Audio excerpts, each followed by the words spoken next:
12월 3일 20시 22분경 대통령과 통화한 사실이 있죠. 네, 증인이 대통령과 직접 통화한 것은 그때가 처음이죠. 예, 그렇습니다. 그때 대통령과 통화하게 된 것은 조태용 국정원장이 미국 출장으로 잘못 알고 전화를 하게 되었던 것이죠.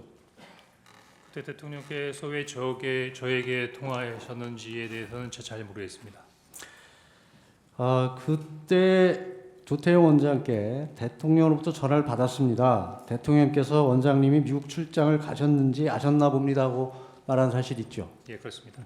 그것은 곧 대통령께서 국정원장이 미국에 출장 간 것으로 알고 증인에게 전화했다는 뜻이 아닙니까? 그 부분까지는 잘 모르겠습니다.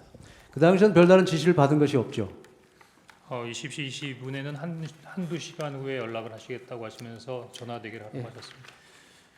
그 이후 22시 45분경 여인영 방첩사령관에게 전화를 했으나 받지 않았죠. 예, 받지 않았던 것으로 기억합니다.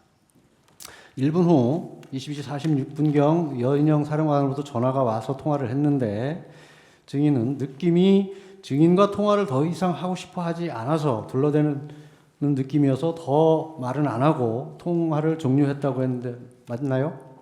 예, 그런 것으로 기억됩니다. 그때 전화를 받은 장소가 어디입니까? 제가요. 예, 예, 직무실로 기억합니다. 집무실이요? 네.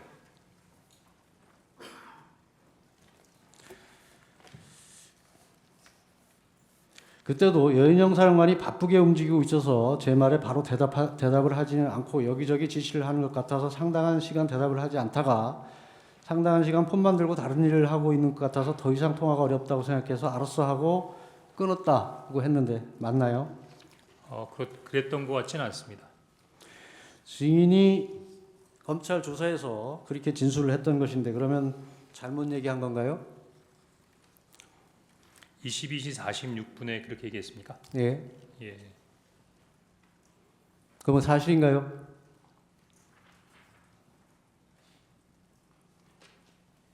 기억이 안 나나요?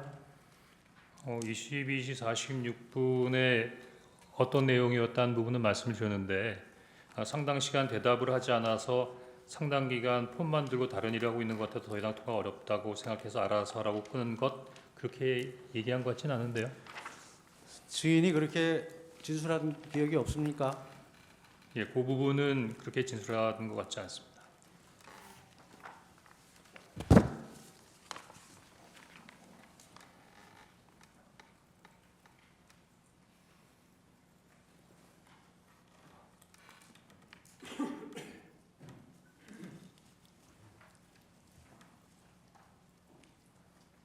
여기 보면 여 사람과도 바쁘게 움직이고 있어서 제 말에 바로 대답을 하지는 않고 여기저기 지시를 하는 것 같아서 상당한 시간 대답을 하지 않다가 저 정도의 말만 했고 상당한 시간 폰을 놓고 다른 일을 하고 있는 것 같아서 제가 더 이상 통화하기 어렵다고 생각해서 알았어 하고 끊었습니다. 이렇게 진술했죠? 예, 저기 문건을 보니까 그렇게 진술한 것 같습니다. 그러면 이렇게 진술한 게 맞는 거죠? 이렇게 통화한 것이 맞는 거죠? 네, 그렇습니다. 22시 53분경 대통령으로부터 전화가 와서 통화를 했죠. 그렇습니다. 이때는 조태용 국정원장이 국내에 있다는 것을 대통령이 알고 있던 시점이죠. 그 부분에 대해서는 제가 잘 모르겠습니다. 증인은 대통령과 통화한 후 22시 58분경 여인영에게 전화를 걸었죠. 그렇습니다. 앞에서 말씀드렸듯이 여인영이 비협조적으로 전화를 받는데 다시 전화를 건 이유는 무엇인가요? 대통령께서 방첩사를 지원하라고 말씀하셨던 지시사항을 수명하기 위해서였습니다. 그때도 여인영이 폰만 들고 다른 바쁜 일을 하고 있어 대화를 나눌 상황이 안 된다고 판단해서 통화를 마쳤다고 했는데 맞나요? 예, 아까 그 첫 번째 내용하고 비슷한데 제가 22시 53분과 23시 06분에 진술한 내용에 대해서 조금 정정할 필요성을 좀 느끼고 있습니다. 정적이 아니고 그렇게 진술한 게 맞습니까? 조사에서 그렇게 진술을 했는데 진술한 것이 맞습니까? 검찰에서는 진술했는데 지금 다시 한번 생각해 보니 22시 53분과 23분의 내용이 조금 혼동된 부분이 있어서 정정할 필요가 있다고 말씀드렸던 겁니다.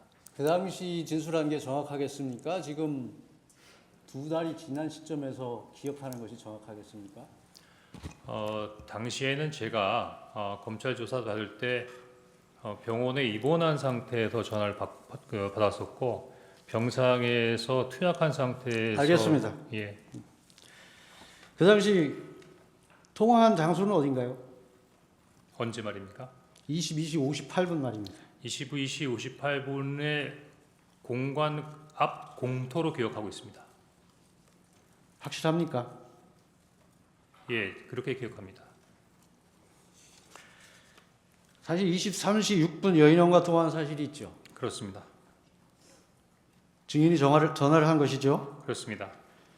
계속 바빠서 전화를 못 받는데 또 통화한 이유가 무엇입니까? 바빠서 대화를 안 되는데 또 전화한 게 아니라 제가 정정하려고 했던 건 22시 58분과 23시 06분에 중요한 대화가 이어지고 있었습니다. 그것이 검찰에서 조사받을 당시 그런 일이 있었을 직후에는 기억이 안 나고 지금 기억이 난다는 그런 취지인가요? 아닙니다. 검찰에서 조사를 받을 때도 그랬고 최근까지도 그렇게 생각을 했었는데 이번에 조태영 원장님께서 CCTV를 공개하면서 구체적인 사실을 적시하니까 그런 사항과 견주어 여러 가지 부분들을 재검토하는 부분 중에서 22시 58분과 23시 06분과의 진술과 관련해서 22시 58분의 내용을 23시 06분에 두 가지 대화를 한꺼번에 대화한 것처럼 23시 06분의 대화로 그럼 진술했다는 다시 걸 묻겠습니다. 확인했습니다. 22시 58분경 네, 전화를 했을 때 공관 주차장이 확실합니까? 예, 그렇게 기억이 됩니다. CCTV 영상에 보면 그 당시에는 본관으로 진입하면서 통화한 것으로 나타나는데 이것도 그럼 기억이 잘못된 겁니까? 지금 그러자도 막 들어오면서 국정원에도 공개한 CCTV를 봤는데 현재 그 CCTV가 정확한다 하더라도 저는 나름대로 몇 가지 부분에 있어의 의무를 가지고 있습니다. 그래서 증인의 생각이고 어쨌든 CCTV 상에는 증인이 공관 주차장에 전화를 하지 않고 본관에 진입하고 있었다는 것은 객관적 사실인 것입니다.